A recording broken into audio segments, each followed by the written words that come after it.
welcome to the Cow Emporium. In this video we're putting a straw walker back in the combine. If you want to see how to get a straw walker out of the combine, watch our first video.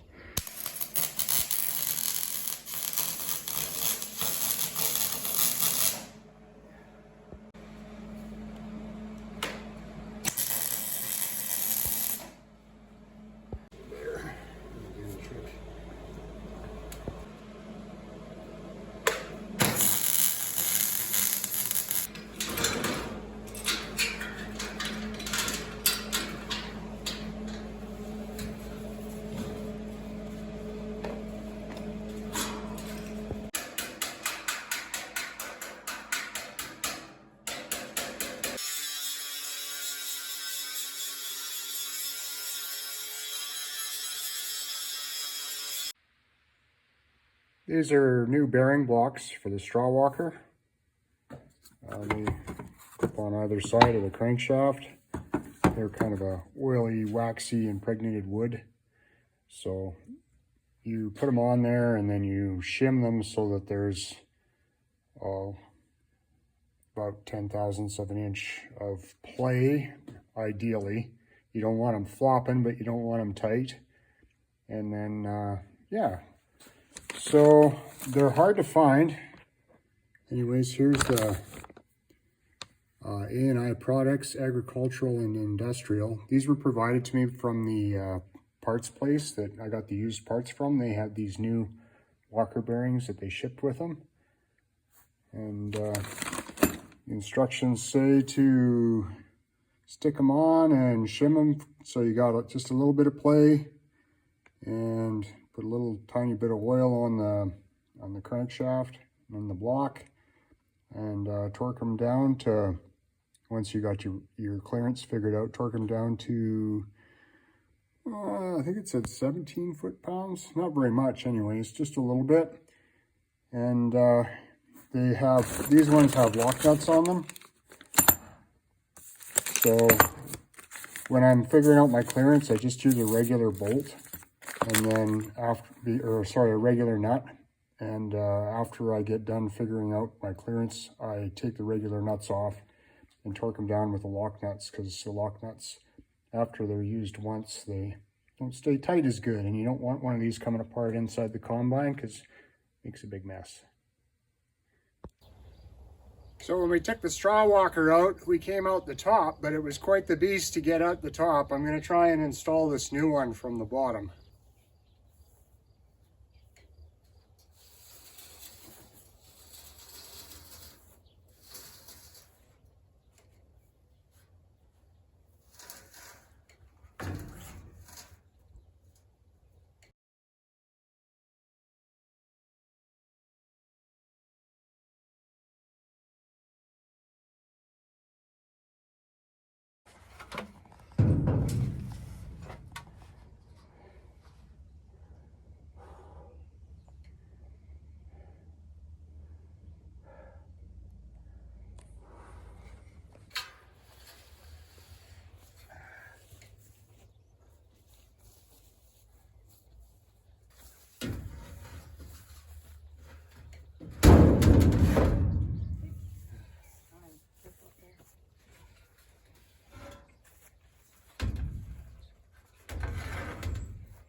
Can't reach it anymore.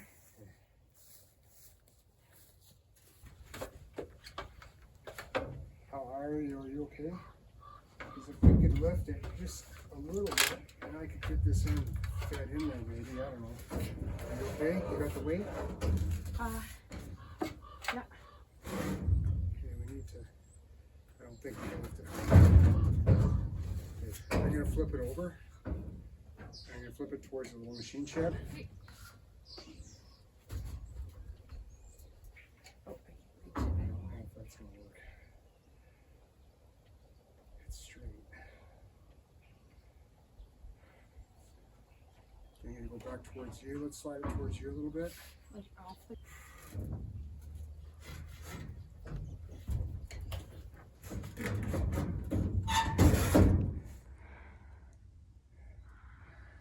These outside ones are a real pain in the donkey butt.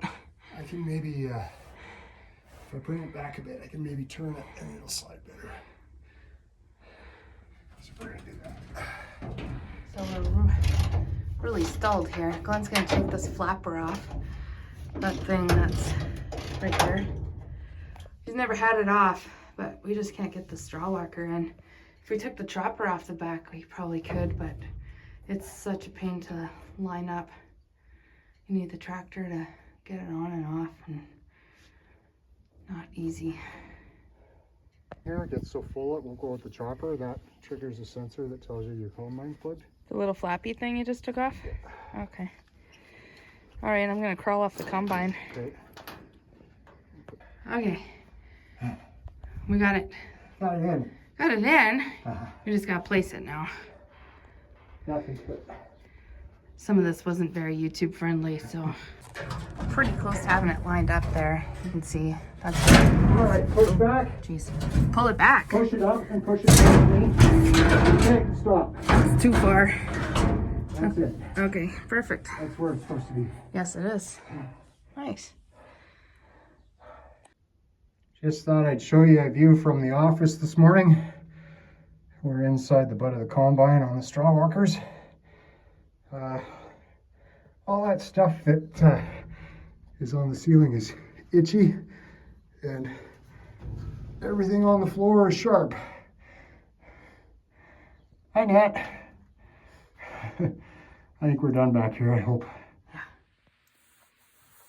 So I did the math, and theoretically I need about 30 thousandths of an inch in shims to give me 10 thousandths of an inch in clearance.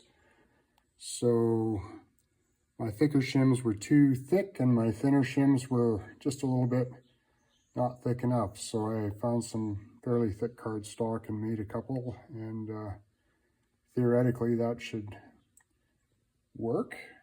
Once we clamp it down, we might have to readjust, but that's a good starting point anyway. The instructions say to install the front one first, but I had everything all at the back here ready to go, and I needed some help aligning the front one, so I just have the back one on installed loose here to help me line up the front. So I'm going to slide the green pan and crawl in and do the front one.